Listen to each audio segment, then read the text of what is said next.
Okay. Amazon Prime's 2024 remake of the 1989 action thriller blockbuster Roadhouse really isn't that bad. Now, hear me out. Just hear me out. I've recently watched this movie, and like everybody else, I didn't have the biggest expectations. I was like, another remake? There's been so many remakes over the years. They need to stop. Conor McGregor, he's not an actor. Jake Gyllenhaal, like I don't even have a problem with Jake Gyllenhaal. Honestly, when I saw Jake Gyllenhaal beating up some random actor in a UFC cage, I did not know this is what was coming. But honestly, I've been pleasantly surprised. Now, is the movie good? I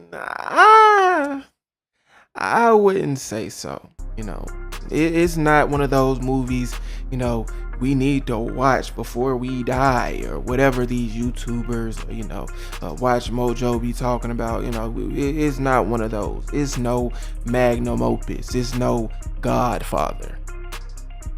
But is this movie a mindless, fun, action-packed, beat 'em up video game, beat 'em up ass movie that you can watch while you're drunk as hell? Yes, it's absolutely one of those movies. And honestly, I feel like that's what's been missing from a lot of these streaming platforms that attempt to make their own original content, whether it be movies, TV shows, etc. It feels like they, and look, I hate this word as much as anybody else. I despise it. So I'm going to use it this once and I'm never going to use it again. It seems like they pander, to a specific movie audience that doesn't lead to good movies. A lot of these streaming platforms either tries to make some profound shit with a message, or some profound shit with a message, but they try to dumb it down as much as they can.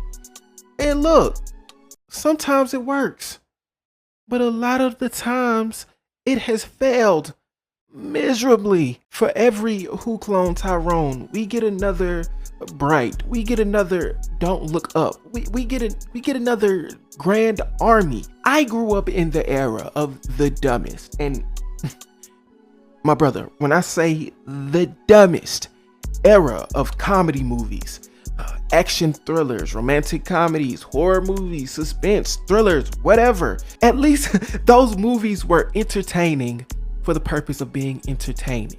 And the ones that actually had a deeper message in the movie, at least the message didn't ruin the fucking movie. And that's why I love and appreciate Who Cloned Tyrone so much, because it mixes in the themes of intersectionality, gentrification, police brutality, racism, all of that, and they mix it in a fire, and I mean fire, sci-fi hood movie. That shit's beautiful.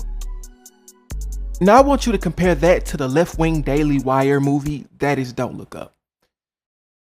It just doesn't work. Look, like I was saying, movies miss the dumb action thriller where the big buff bad guy gets defeated by the big buff good guy and they just beat the shit out of each other for an hour and a half. And that is exactly what Roadhouse is in 2024. Now, granted, I have never watched the original Roadhouse movie.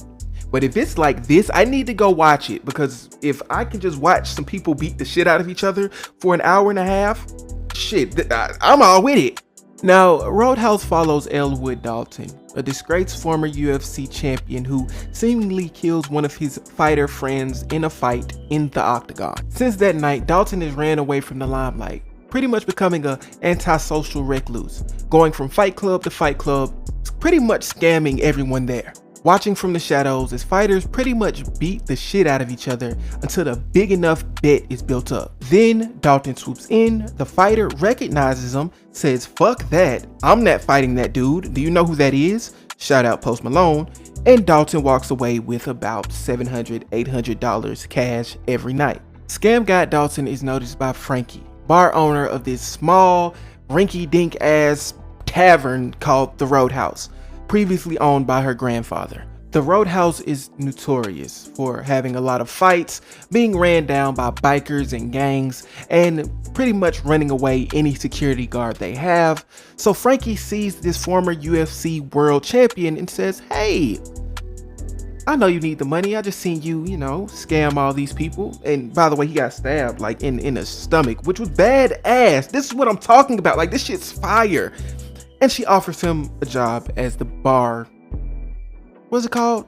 Bouncer, pretty much. So Dalton accepts, who's played by Jake Gyllenhaal, by the way, just in case I didn't make that clear. But pretty much what the movie's about is the bikers and the drug dealers and the gang members and all that. They want to make the Roadhouse into a drug interception location. So Jake Gyllenhaal's job, or the whole plot of the movie, is Jake Gyllenhaal protecting the bar, the people in the town, and all that shit from the big bad guys. One of them being Conor McGregor, who absolutely kills this shit. I mean, Conor McGregor is juiced the fuck up. Like, I have not seen him in a couple years. He is juiced the fuck up. His neck is huge. His back is huge. He's just huge. He went from being my size, and I know you don't know what I look like from the head down, but my stomach is, I'm 150 some pounds. He went from 150 to at least 220. He is huge. And for the part he's playing, this big gangster, hand-to-hand combat specialist, killer, hitman type character, he's killed it. He killed that shit. He did his thing. I mean, of course, him being a UFC world champion or a former UFC world champion, whatever, helps with the choreography and shit like that when it comes to the fighting. But a lot of these lines, he delivers like a pro, like a veteran, if I so say so. If I, what's that saying? If I shall say so myself, or whatever the fuck. He killed it. Jake Gyllenhaal killed it as well. He did amazing job at playing this person who really doesn't give a fuck, but at the same time does, with anger management problems, that if you push him a little bit too far off the edge, then he really doesn't give a fuck, and he kills 7-8 people in this movie. It's a great movie. It's not a great movie. It's not even good, but it's a fun watch. It's one of the funnest watches I've had this year so far, from the new movies I've watched. And man, watch this drunk. Watch it drunk.